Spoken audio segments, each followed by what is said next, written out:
We continue our study on the Gospel of Matthew. We find ourselves in chapter 13. And in this portion or study, we are going to be looking at verses 40 to 43. I'm looking at a Bible called the Everyday Bible, which is the New Century Version. Matthew chapter 13 and verse 40. Just as the weeds are pulled up and burned in the fire, so it will be at the end of the world. The Son of Man will send out his angels, and they will gather out of his kingdom all who cause sin and all who do evil. The angels will throw them into the blazing furnace, where the people will cry and grind their teeth with pain. Then the good people will shine like the sun in the kingdom of their Father. You people who can hear me, listen. One of the most contentious doctrines of the Christian faith is the notion of hell. Now, if you are to look at this in the New Testament, you need to be aware of the language. In particular, the vocabulary is important here. There are two Greek words that can get confused, and they do not mean the same thing. One is the word Gehenna, and the other word is the word Hades. Gehenna is actually the word that refers to hell proper. Hades is just simply the Greek word that translates the Hebrew word Sheol. Sheol in the Old Testament was just simply the place of the dead. Gehenna has as its roots a reference to the valley of Hinnom or Gehinnom, which was a place in the Old Testament where human sacrifices were. In that sense, the word hell is the opposite of the phrase the kingdom of God. So understand, when we use the word hell, think of it as an opposite, an antonym for the phrase the kingdom of God, or as we say in Matthew's gospel, the kingdom of heaven. Kingdom of heaven and kingdom of God are interchangeable. You see, one refers to being outside God's presence, and one refers to being in God's presence. In that sense, it's the kingdom of God versus hell. When we are saying that, we are not dealing with geographical terms. It is important to understand that there is a sense of place about these terms, but they are not, in that sense, what we normally call geographical terms.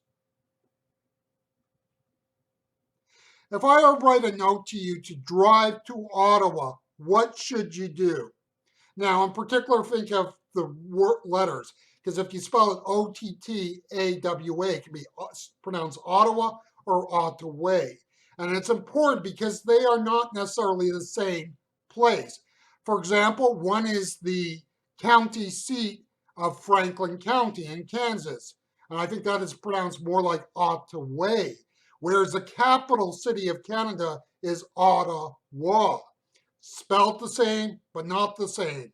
Hell and the kingdom of God are like a geographical entity in the sense that they both have a direction about them. And it is important, as in the case of these two cities, to know which one you are going to. Just assuming and presuming you're going to the right Ottawa or to Ottawa does not mean you'll actually get to that place in question. You have to have a sense of direction. In fact, we could say it makes all the difference in the world. I must choose my direction or else I will be lost, whether I'm going to Ottawa or seeking the kingdom of God. There is a conundrum about hell that remains a mystery.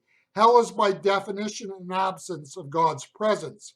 We understand that in this world, as bad as it is not completely outside the presence of God. If it were, things would be incredibly worse. How is it that God, who created all of the universe and is overall, could create and carve out of all of this a place for those who reject him? Logically, I cannot answer this question. What I do know is that God allows people to ultimately reject him. God in his providence has provided each person with the possibility of existing without him.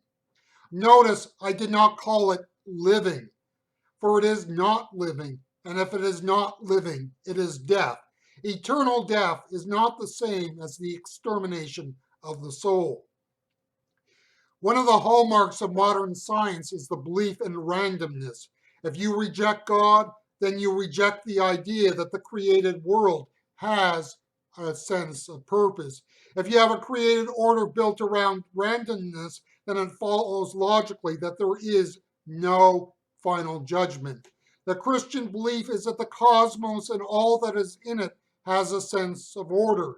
The final judgment is simply a reflection of that reality. History is working its way to its great denouement.